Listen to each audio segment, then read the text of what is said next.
Yun, shoutout sa inyo mga kabayan. Ito na, start na yung pangalawang linggo ng challenge natin. Oh.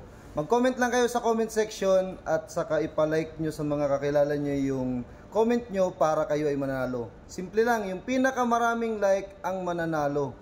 Katulad ng pinakita ko sa inyo sa nung nakaraang video, pwede kayo mag-request ng kahit na ano pag kayo ang nanalo.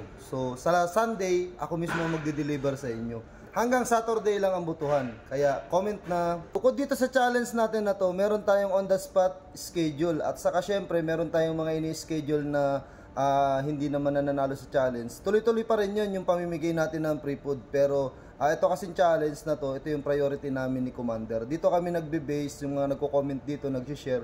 Dito kami nagbe-base para sa schedule. Kaya sipagan nyo mag-comment sa comment section, mag-share, mag-like.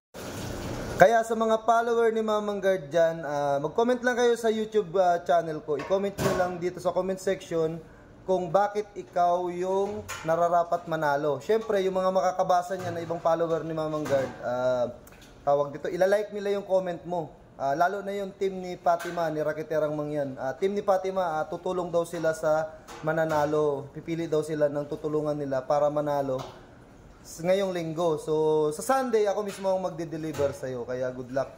Pero tuloy-tuloy pa rin yung araw-araw na pamimigay natin ng free food. Meron tayong nagde-deliveran, meron tayong nagpi-pick up. Shoutout sa inyo dyan, yung mga ano.